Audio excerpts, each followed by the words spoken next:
What's going on? It's the KingCast podcast back with another video. Today I'm with Angie Randall. She's a mom of two. She lives over here in Hinsdale. She's a great marketer.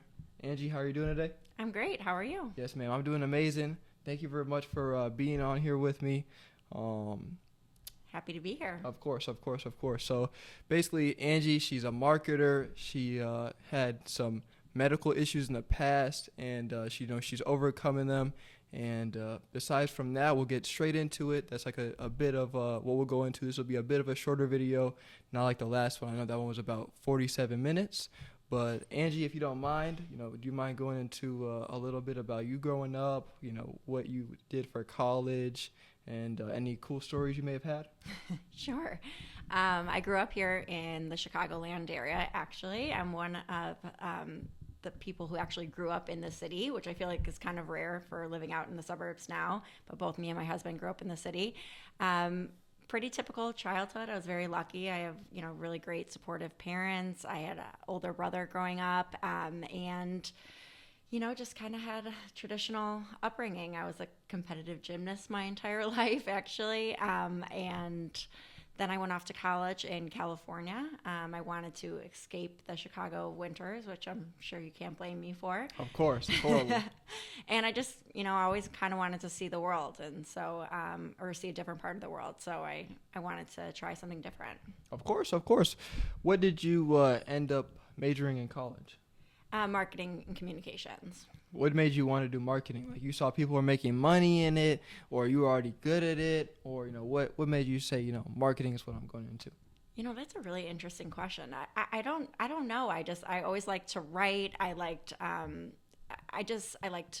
the different marketing platforms like social media, TV. I always thought I'd be in advertising in some shape or form. And my dad actually had a marketing agency when I was growing up. So I guess I learned a little bit from him and thought that might be the direction I wanted to head in. So I went that way. What did your dad end up doing? You said you learned from him. Was he like a marketer too? Or? Yeah, he had his own marketing business for about 30 years. Oh, yeah. I didn't even know that. Yeah, he's actually been a really great resource for me, especially now that I have my own marketing agency. He likes to talk shop a lot, and he's been a big inspiration. So it's a lot of fun, actually. I learned a lot from him. Of course. And then did you go to so you went to college in California, you stayed there kind of thing? Was it like a on-campus kind of thing, or did you have to roam around too, or? I went to college in California for 4 years. I did a stint studying abroad in Australia, figuring that, you don't usually get those opportunities to live in different places. So why not take advantage? So I got to see that part of the world, and it was great. But I knew I wanted to always come back to Chicago, which not a lot of California people or people who go to school in California typically do. They stay there because of the weather and the people they meet. But I just have obviously my roots in the Midwest. I have my family here. I really love the people here. Everyone's warm and welcoming. So I knew that I wanted to come back. I wouldn't have came back. That's what I did. I wouldn't have came People back. say that, and it's but I wanted to be especially where my parents were and my roots. Of course. So what job did you end up pursuing? After college, you had the marketing degree. What profession did you start at? So I actually started at an ad agency, and it was a great learning experience doing several different roles, working on several different accounts. I worked on Sprint and NASCAR, so I got some big names, and I got to learn, more importantly, about the processes behind the scenes of working in the advertising world, and I did that for about 5 years. And then I flipped over to the client side of things, so I became the client essentially that worked with the ad agencies at Hyatt. So I worked in brand marketing. So first 10 years of my career were half in the agency side, the other half in corporate. And and even when I was at Hyatt, I knew I wanted to continue to work my way up the corporate ladder, if you will. So I went to graduate school at night to further my education, to hopefully further my career, if you will. Of course. Did you end up learning any good tips that you have while at those corporate jobs, or it wasn't, there wasn't too much good information besides, what you were learning in school, or? I mean, firsthand experience is the best experience. That's what I would say to anybody who's coming out of school or looking for a job. I mean, take as many roles and as many opportunities as they give you just so you can learn, right? We're all better off for knowing more, if you will. But yeah, yeah. Of course, of course. And then I noticed that you were diagnosed with MS. Can you explain to the viewers who might not know what exactly that is?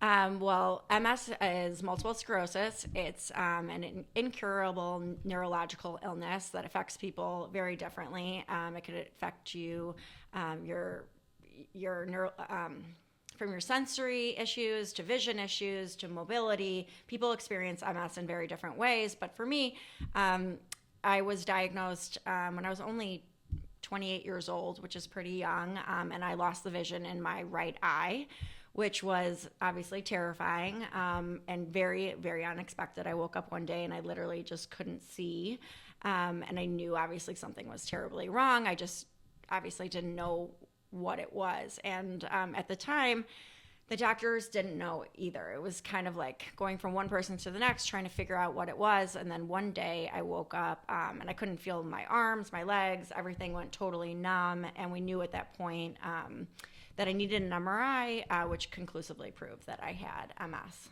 So when you say numb, like you just woke up in bed and you just couldn't feel it, like you can see and smell, but you just had no feeling, kind of thing? Right. Or, like it was like have you ever had pins and needles?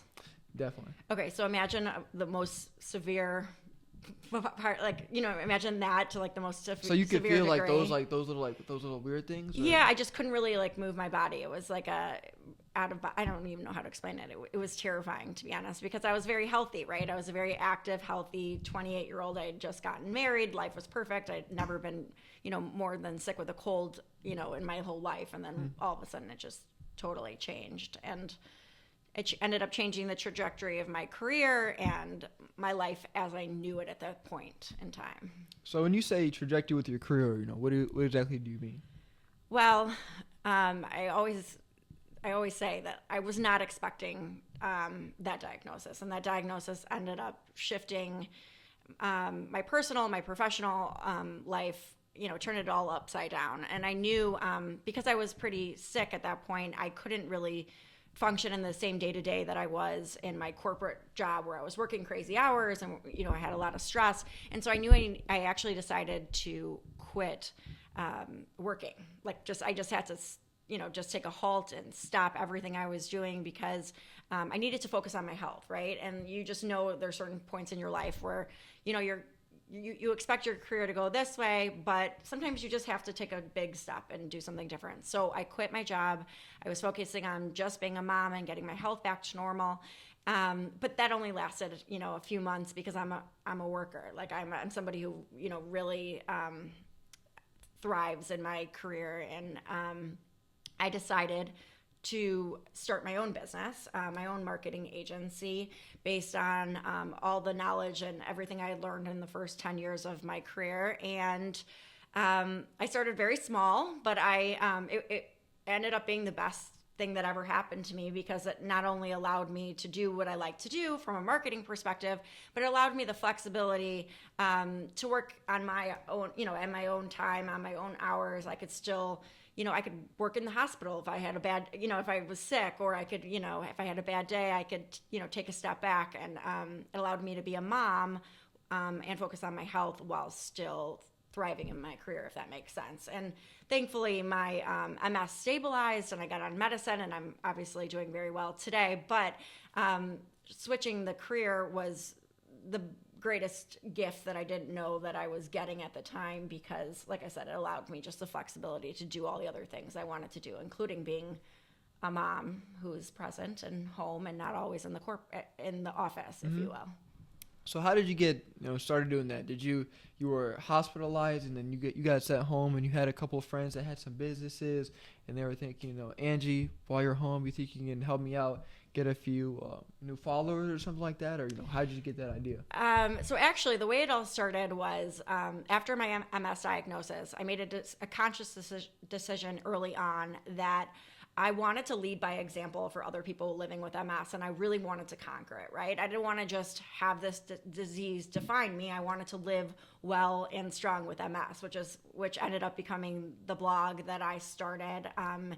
and have been writing for about 7 years, where I really tracked my whole experience with MS and really tried to connect with other people in the MS world. And by doing that, I started gaining a little bit of a following on Instagram, totally unintentionally, but I was connecting with people with MS across the United States, across the world actually, and I kind of built a little community. A little community, Yes, yeah. ma'am. And it was actually, I mean, when you're diagnosed with something as rare as MS, not a lot of people have that, right? Not in your neighborhood, for example, but people all over the world have MS, right? And you can easily find them through social media.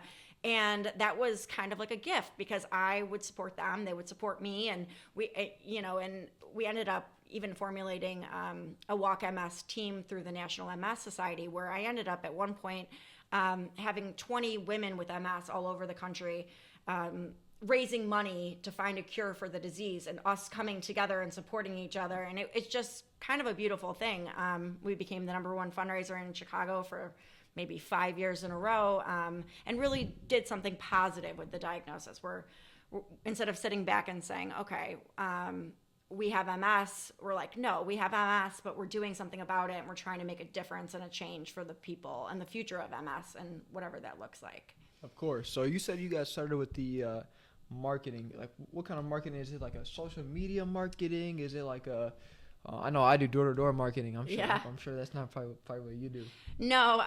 So ironically, in my first part of my career, I was fortunate in the sense that I did several types of marketing, but I decided to narrow in the niche of social media after gaining my following on social media. I thought, okay, well, if I can build a following for myself with MS, I could use the same platform and build the online presence of brands. So basically taking all the knowledge that I had gained in the first 10 years of my career, but just putting it on social media. So that essentially is where my business Social Chow was formed. So Social Chow is a full service social media marketing agency, and we do everything from content development to influencer marketing to digital advertising, SEO, etc.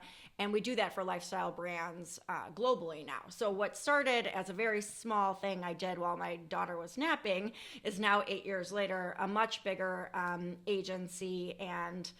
But I always, it's really important to note though that at the beginning it was more door to door, just like what you're doing. Mm-hmm. The first clients I ever had were I remember walking down the street in my neighborhood in the city and asking small businesses if they would take a chance on me, and I would pitch them. And the first 2 clients I ever had, I got that way. So door to door is actually very effective because you're a human talking to other humans, and I think people appreciate that, right? Yes, ma'am.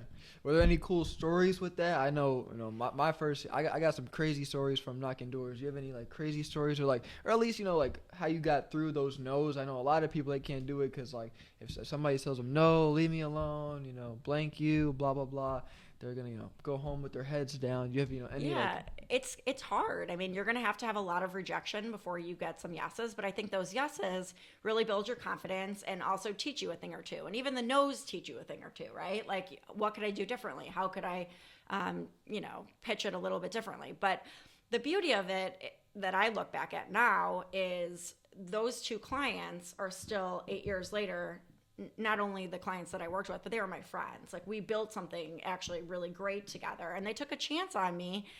And I will always be super appreciative of that. So I feel like you don't know what you're going to get unless you ask, right? So like, take the chance, ask. And what's the worst somebody can say? It's no. It's not the end of the world, but you have to start small, and you have to put your ego aside when you're starting a business, especially, and just go after what you want full throttle. And that's what I did. Of course. So, and that's what you're doing. Yes, ma'am. So what was your pitch for that? Like I tell people, we did so and so.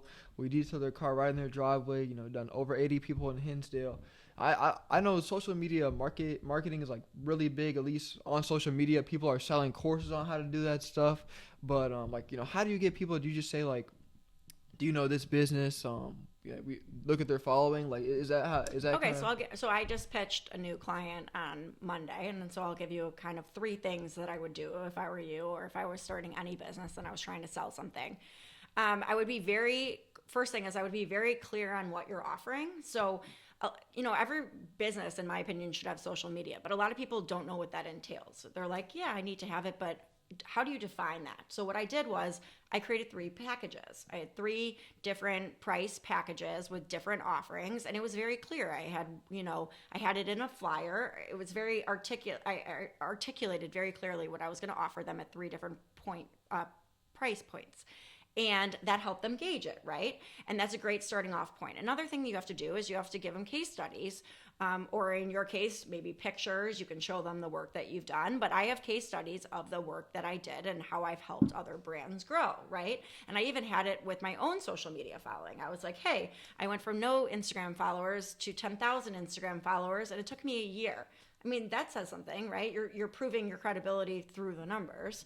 And the third thing is I had testimonials. I feel like that's really helpful.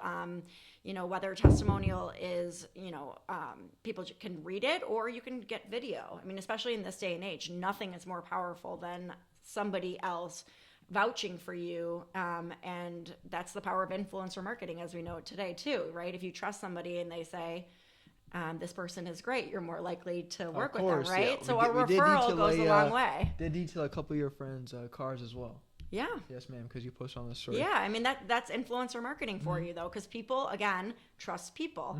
And I think that is a lot more powerful than just, a pamphlet. Like, anybody can give out a pamphlet. But if you can talk to people and be human about it, I think that goes a long way. Of course. Then I saw there was something else called the orderly life. Do you mind explaining what the order? It looked to me like documents that you print out, and it helps you, be cleaner in the house and more organized in the house and stuff like that. Okay, well, we can take a step back because that might be a little.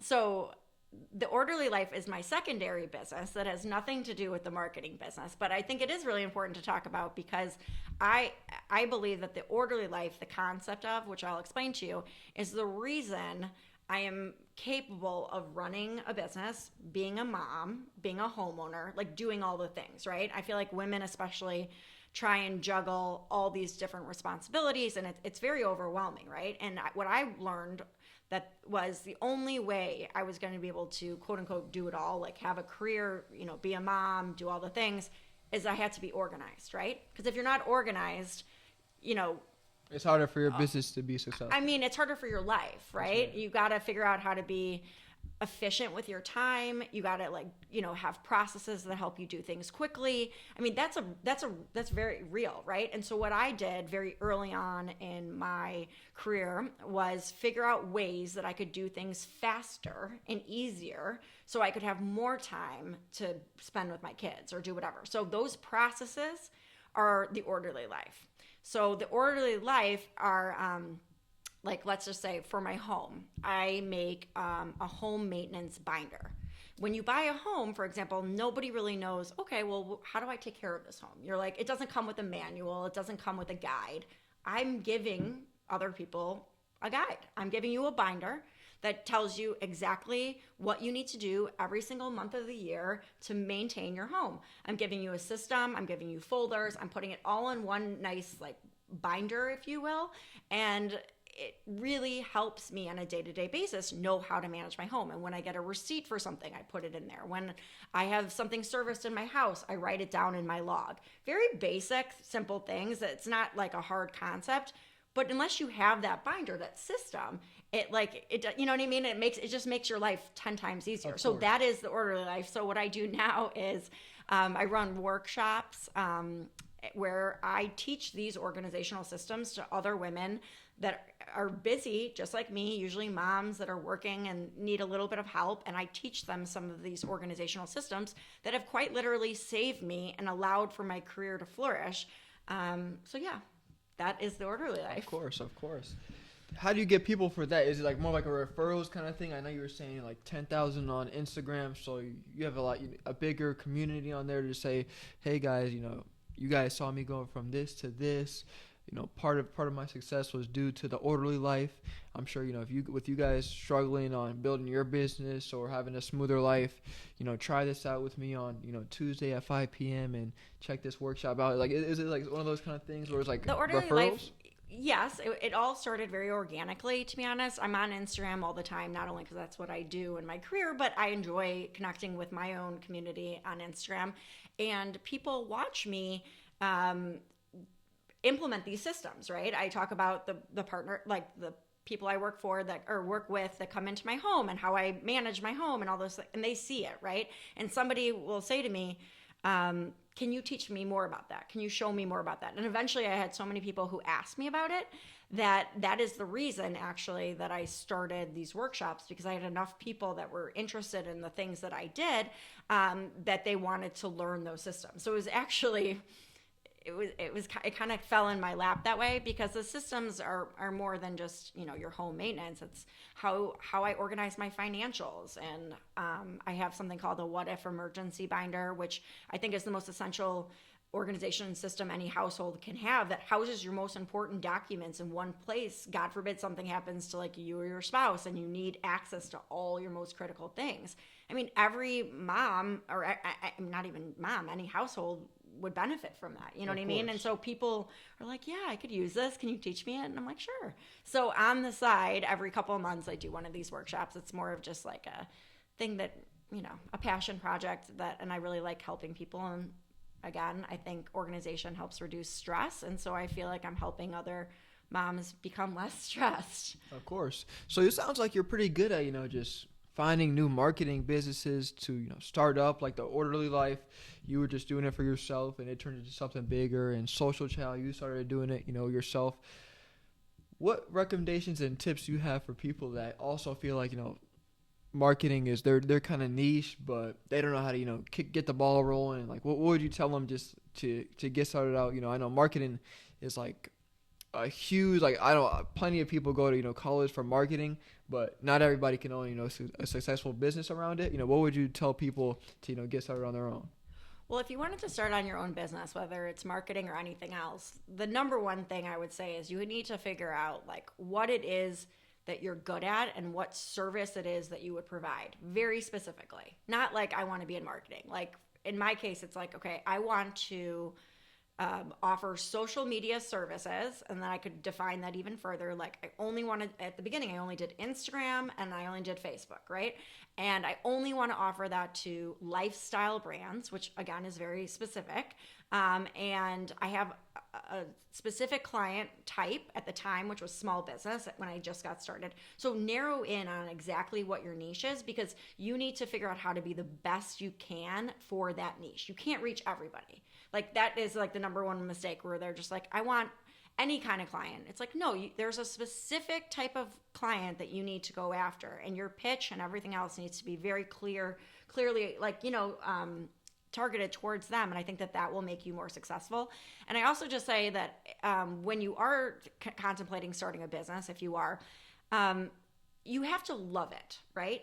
And you need to love it, and you need to be really good at it. So whatever business it is, if it's, I know people who love making charcuterie boards, for example, okay? And they're really good at making charcuterie boards. That is like a perfect niche business, because every day they're going to work doing something that they not only love, but that they're good at. And then you never feel like you're really working a day in your life. You know what I mean? It's very, very specific. But I believe that in this day and age where there's so much competition, you need to get that specific in order to be really good at what you do.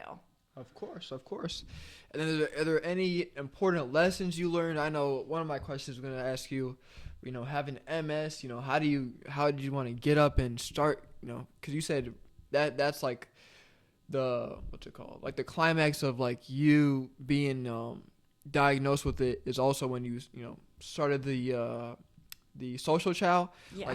Like how did you manage the negative thoughts you would have had for that, and to still have that drive to start up a business on your own?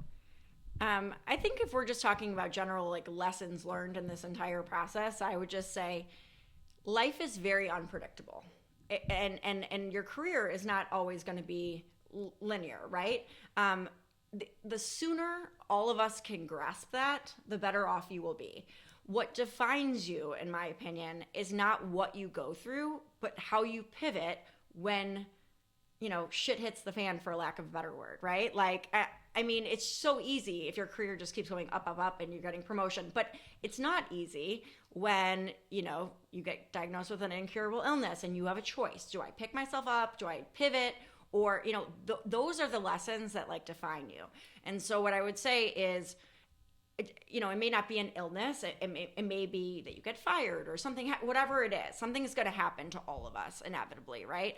But it's your attitude. It's how you wake up every day and how you conquer the day and how you know, you have to set an intention. You have to set an attitude and you have to say, you know, I'm going to make the best out of the situation that I'm in and have a goal in mind, I think, that you want to get to. Even if it's just like, I want to get to, you know, this baby step. Like sometimes it's just baby steps, but you got to wake up every day and you got to go. You got to just do it. You can't sulk in the misery of, you know, what could be. Like, I just think you have to let positivity like lead the way. Yes, ma'am. And then another thing, I know there's plenty of kind gentlemen that wouldn't mind doing this podcast that they told me, but you might be the only lady that's on here for a while. And I know I mentioned to you know, if you have any advice for women. I know like some guys, you know, they see a woman in business and they're automatically like, oh, you know, I'll be able to get ahead of her. But, you know, for you, I'm sure, you know, you seem like you're saying you got the go-getter attitude. You know, what would you tell a woman, you know, to get to have that same mentality? I mean, I think we live in a very different world than we used to. And I think that obviously women are just as capable, if not more capable in some cases, than men at doing things. And I think it's just, honestly, it's just all internal. You know what I mean? Like, if you want to go after something, you go. Like, if you want that job, like, don't think that another person's going to get it if you deserve it. So I would just, you know, as a woman though, it's also really difficult because you're trying to balance not only having a career, but also probably being a mom or having a family life. And what I think is important to do too is to ask yourself, and there's no right or wrong answer, but like, how do I want to prioritize my life? You know, do I want to be a mom first and foremost, and then maybe have like a secondary career? Or, you know, is my career really important to me? Or, you know, sometimes it's like also about the phase in your kid's life. Like, you know, when they're younger, they need a lot more from you. And I think it's actually very important for women, especially, to ask themselves, what are my priorities? And discuss that obviously with your spouse or whatever it is, and figure out what you want. And then you can go after it in different ways. Like, it doesn't have to be all at once, right? You can wait till your kids are a little bit older if you want to go back to work. And there's nothing wrong with prioritizing your family. In fact, I think that's very admirable, and I think that's harder to do in some cases. So I would just say to women that are, you know, maybe in the same boat is, you know, don't put yourself on the back burner. Prioritize deliberately. Like, think about what you want your plan to be and then attack it, even if it's a 5-year plan, 10-year plan, and those can look very different. So just make a plan, actually write it down. I'm a big fan of writing things down because I think action steps lead to action eventually. And then go after it. And, you know, men certainly shouldn't get in your way. Yes, ma'am. Yes, ma'am. Wisely put. So I also normally ask, you know, what was your hardest maybe like days or weeks, but I'm guessing yours might have been the MS Yeah, situation. Of course. I think there's, you know, everyone is going to have ups and downs regardless of what that looks like. But for me, there was a lot of unexpected change that happened in my life. And like I said, a lot of pivoting along the way. And it's just, life isn't going to always look the way that you envision it to look. And the quicker you can actually like internalize that, the better off you're going to be. You're going to have to be flexible. You know, you, me, everybody, life, you know, things will change. It's inevitable and not always for the best. So it's really how you like step up that defined you, in my opinion. Of course. And now what are the greatest lessons that you've learned as well, you know, through your years of life? Well, I think that's the greatest lesson lesson. I mean, things are going to happen, and it's how you pick yourself up and how you roll with it that really matters. And I would encourage anyone else to kind of view it the same way. Of course. And then what would you tell Angie at 18 years old, you know, fresh out of high school? I would tell her, like, honestly, use this opportunity for the next decade or whatever it is to learn and to experience as much as you can. Take all the different types of jobs.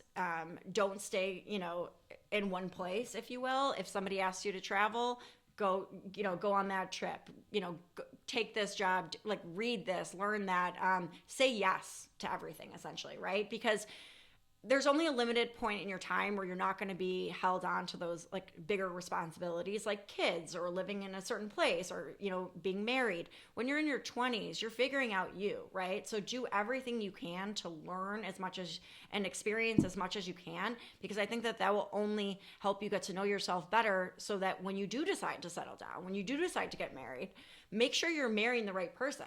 Make sure your career is heading in the direction that you want it to go. And you will not know that unless you take a lot of different jobs, make a lot of mistakes. Like, you learn from those things, and that will make you, I think, a stronger, better version of you that eventually will want to settle down and have a different kind of life. Of course. Wisely put as well.